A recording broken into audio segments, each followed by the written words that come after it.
24/7, and so that's important. We have the attended lobby, plus we have a security director who will oversee security for that site as well as others. Also, in terms of safety for tenants and residents, what we didn't talk about explicitly, but the building will have an outdoor space for tenants only. So there is the shore public walkway, but there is a rear yard for tenants that is only accessible to the tenants, not accessible to the public. And so those who are living there can still have a safe space outside that isn't interacting with anything that might be going on out in the larger public area. And so that's a component of it as well, with a screen to separate the two areas. And so that's something that will help keep that environment. We use key fobs throughout the property, even as I mentioned in the lobby. If you come in here to get into building 1, you need a building 1 key fob. If you have a building 2 key fob, you will not be able to get into building 1. And so that's something that's important, because even though there's the same point of entry, it doesn't mean that everyone should have free access to a building that they don't live in. And so that becomes really important to us. And so between key fobs, cameras, security personnel, buffer zones that separate out, security is important. We want people to feel safe, especially when you're home. And then I'll conclude, Chair, is that lighting. Yes. Is because that space has been, like the councilman, has been dim or dark for years. And so I would love to, besides natural light or using aesthetics that are going to reflect very well off the sunlight and other different ways, what you also, and it doesn't show there, where you're using lighting around either the green space area or around the building to ensure, I'm believing it's open lobby, so the glass open lobby, you have lights shining through in the day. Yeah. Tell us more about what are you doing that's an added deterrent for around security related stuff, and also this beautification of the space. So absolutely, I'd love to know more about what you're doing. Well, lights are very important, and as you pointed out, the lobby is glass, and so you can see through. You'll have a sort of visual access right through it, and so you can see this is the waterfront side of it, but you can see it's sort of double height. You can see through lots of glass. Lighting is really important for us for a number of reasons. One, so people can see better, but also this shore public walkway will not close. It's going to be open. And so we want to make sure that there is plenty of light in the area because we know in dark places, dark things happen. And so we want to put light and make sure that there's plenty of light that's covering this area so that we have coverage and we can see things. If we have cameras out, but the cameras see it looking into darkness, that doesn't help. So lighting will be very important for the success of this project and making sure that there is coverage and making sure, right, remember, I mentioned that we will be maintaining this space. And so, we want to make sure that things don't get damaged or other things. And so where we can have activity or lighting, that is very critical. And there will be lights in the lobby for people to see. Yeah, and lights all throughout the site. And part of the waterfront certification plan is a lighting plan. So that lighting plan will show you where all the different lights are along the waterfront and then also along the street too. Yeah. So HPD, can you talk to us about what affordability of financing is being used for, how the duration of how long does that finance package keep this project affordable? So it's going to go through our projects and programs. At this point, our LO program is our main program for low moderate income, or very low and low. We do have a program for senior housing as well. What we want to say is that there's some concern about the financing for the senior, something out of our control in terms of federal funding. The commitment is that based on whatever resources are available at the time, but this is true for every project. We come in front of you and we say, okay, this is the project. If things change, if income levels change, if the costs change, it's not always exactly the same because the economy changes. But depending on what resources are available, when the time comes for this to close and get started, we will provide opportunity for seniors as well as the financing for the, whichever the other building is. So, I mean, your basic answer here is the basic city fund, the HDC as well, I believe. And it'll be the same as most of the projects that we do. I'm just saying, in this case, because there's currently an issue with some of the senior housing, not just here, citywide. Sure. And we hope that that'll be resolved because there won't be any problem. That's what I was looking at, is whether we use Section 202 federal dollars. No, What's- there what's are the- no 202 federal. There's no, exactly, and so I'm saying, I'm wondering where the affordability is at before. It's like water, sometimes it goes through our fingers, and my little knowledge of understanding affordable housing and affordability, I know it takes a while to build massive projects like this, to even dream about it first, not even build it, but dream about it. And so what's the time on construction? How long do you estimate construction?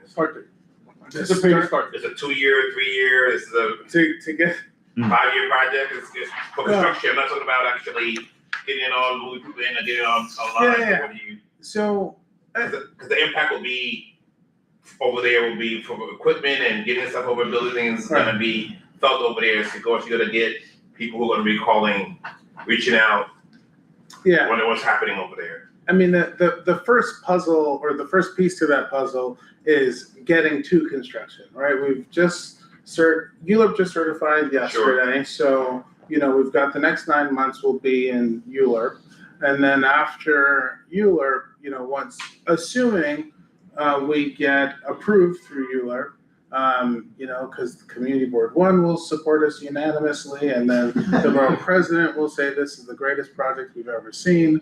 And the City Planning Commission and the City Council, and everybody loves it, and we move forward. We still have to get in the pipeline to close on financing. Ted was talking about HPD's financing programs, and so how we get into that pipeline. Now, let's just say best case scenario, which we would all be very happy about, that we're able to close on financing at the end of next year. Construction, if we're able to close in one phase versus 2 phases, there's a lot of variables in this. And so if we close, let's say, building 1 first, it'll take 2 years construction for that building, at least. Maybe 24, maybe up to 36 months, depending on the complexity of the site. And so then, once we do that, then we'd have to construct the next segment of it. And so, there are variables, but construction is typically going to take once construction starts, somewhere between, 24 and probably 30 months. So I have 2 more questions, Chair, and I'm done with my piece. Thank you. Is that I want to ask about, does a 15% for homeless population, is that included in the numbers that are factored to community preference, or is that two separate preferences? So that you do that? The 15% is separate than the 20%, the Right. local community preference. Reference to that. And then my next thing is just to say is that I saw where you, with the shuttle, you're missing one thing, in my opinion, it is financial institutions. If you listen to seniors, they say that it's crazy to get to the bank to handle the business. Seniors are not interested in using check cashing places. We don't want to recommend that because we understand that sometimes those products are very predatory, and seniors love to do the old-fashioned way of buying a money order or writing a check. And the complaint has always been that we have a lot of financial institutions are leaving us, changing, whatever. So if that can be figured out about how are we getting folks safe to financial institutions, I'm not telling you who to pick because they're not in trouble tomorrow, but it's to say that is a sense of importance. I know that way. I think you have Spring Bay that's been moving there from the old Chase that closed. So wherever you go, that is another piece that I think that we should think about adding as a way to ensure seniors. Thank you, Chair. Yeah, and thank you for that recommendation. It makes perfect sense. Financial institutions, and we talked about healthcare facilities. We talked about Western beef and getting groceries. So, You should tell that them makes sense. that when you give us seniors a deal, that you put that in as All right, I like that. I'm just saying. And pharmacy. Yeah, right. Pharmacies, we talk about all of it, so it's great, we will certainly, that map is not final. That map is a map of, showing what our goal is and where we're looking to go, and so financial institutions make a lot of sense, and I would imagine you agree, so we can certainly look into that. And I can appreciate in my, I swear, class, this is to say, I can appreciate the racial equity report. I mean, I'm a data's whatever guy, and so I appreciate that the real deep dive into that. So, but besides affordability, which we'll all talk about the affordability agenda these days, progressive agenda, we want to talk about ensuring resiliency to protect our waterfront. To one day, hopefully, seeing ducks pass by in the, I don't know whatever kind of like with the pass by, at least to give you some view, and then amongst the other stuff, right? Yeah. Dolphins, the beaver was a big thing back in the day, but thank you, Chair. Thank you. Thank you. And on that note, I understand, could you just tell us what kind of bill of health you got regarding the environmental impact on the site? Oh, so the environmental impact, so the private, the private site, the former auto auction mall, this site has been put into the state's brownfield cleanup program, so that we can remediate and clean clean the site from its former use. Wherever you have vehicles, you're going to have oil spills and other sorts of things. So we're well on our way in that process. And the community board, I think they should be sending information about the updates to DEC directly of what's happening with the work plans and how we have to clean up the site. Thank you. And I have two more questions. With the size of these two buildings, can you talk to me about sanitation? In other words, how are you getting the garbage out? Where is it going to be put? How many supers, do the supers live in the maintenance van, or the supers live in the project? Or do you have an apartment there? Do you have a maintenance van that's there 24 hours? Yeah. And how do they remove that? It's an enormous amount of garbage. Yeah, so on site, super we'll have there. Okay. We have this little, tip this down a little bit, little waste pickup area. So containerization on the street. Okay. Jody, Containers? somewhere? Yep, Okay. there's outside outdoor containers on the street side, so there's a little carve out for those. And so we have circulation where from each building, our maintenance crew will be able to cart out waste and bring it into these on-site containerized bins, which are great for helping keep odor control as well as rodents out. And so then the Department of Sanitation will be able to come and lift these bins onto the truck. And so sanitation and waste is important. And so we do have a location for all of that to go, and have worked through the circulation to ensure that from both buildings, the maintenance staff will be able to cart out waste, put it into the bins, and allow it to be taken off site. Thank you. We'll go around first. Yes, is there a total cost for the project yet? A total cost for the project? I don't know that. Not restored. Yeah. You don't have an estimate. Yeah, I don't. $10. No one trusts me with the numbers, so. Got it. Mhm. Okay. You're not Yeah, at that point. I literally. You're not at that point. No. Okay, next Yeah. question. I want to really put a plug in for seniors to be 62. The building across the street has 55-year-olds. And they are the ones that are causing most of the problems in terms of, but, Yeah. They think that's one. yeah, exactly. They drive cars, they're more out there in the community, they're still Yeah. working, and, it's Yeah. a different generation, Yeah. totally. So I would But you really, can't talk to them. I would really Oh, Just talk to them. I put a plug in for 62 plus, which is what the government and the federal government says is senior, 62, 65, not, Just very quickly, we don't define that. It's the within the rules that define Right. the ages, so we don't have control over that. And in terms of age, I understand the concern, we will request, you know, the more mellow 55. Oh, for the yeah, front. sure, okay. I'll do that. Shot free. I'll do that. Yeah. When talking about retail space, somebody mentioned Western Beef, I would not even go there. I think there is a lot of supermarkets in our area and they're not affordable, okay? They're not affordable. And unfortunately, you know, we pay the price. I have to shop outside of the area. I have to go to Westchester, okay, to the Trader Joe's to get, I mean, we have an Aldi right here, but it's super packed all the time. So I go to the one on White Plains Road, okay? So think about a supermarket like a Trader Joe's. God, would I love a Trader Joe's. Harlem has one, why can't we have one? ShopRite, Okay? I don't know about that. one, Or an Aldi, something which is mid-range, affordable, okay? Western beef is not affordable for people or somebody. I ShopRite is, appreciate that. Just for, Yeah, do we know the size, feet to square footage of the apartments yet? ranges, do we have that? In here, what I can tell you is that there are requirements, you know, within HPD's rules We know that what they have the to be requirements are, within. they're usually very small, that's why. They're So, usually very small, and It's- a lot of it's times a the balance. seniors complain because as they get older, they need attendants to come, sometimes stay overnight, and there's no place, you know, there's no place for them to stay, so.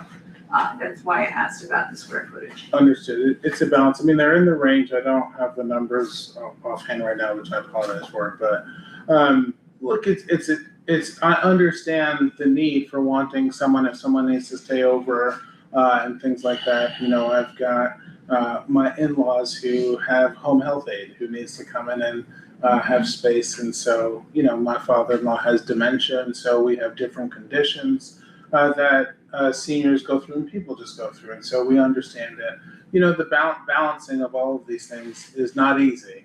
You know, how do we create the most amount of housing for the most amount of people because there's such immense need, but make sure that the spaces feel livable and breathable and like you can stretch your arms out. And so it's the constant challenge, but we try working in partnership with, you know, our friends at HPD to try to think about homes, whether it's a studio apartment or a 3-bedroom apartment, but recognize it as someone's home. And so we do try to do the best to make it the best space. And some of those things are even addressed in the design. And so that's where architecture can play a really important role in making sure that a space, you know, can accommodate as much variety as one may need.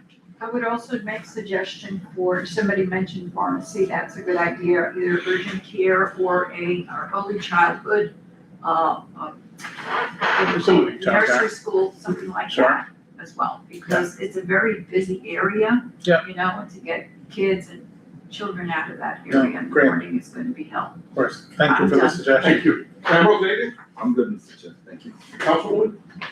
No, I also, I guess I wanna say that, you know, Fitz has been a partner in my district. They have a building a block away from where I live. It is actually inside of the block, so it's not like on an avenue where you would think more things can happen because it's kind of out of sight. I walk by there all the time, there's never anybody in front of the buildings, there's never anything that I would see or feel, that would cause me to say like, this is not a good partner. In fact, I wish most of my buildings were like this. And it's just from the experience, I've been there my whole life and I've seen buildings and I've seen bad actors when it comes to any type of supportive housing, where they're not really watching or caring for the site. And that's just not the fact. And it's been, I don't know how many years that building has been there, but 20 years now? Yeah. Yeah. So, wow, really? It looks good.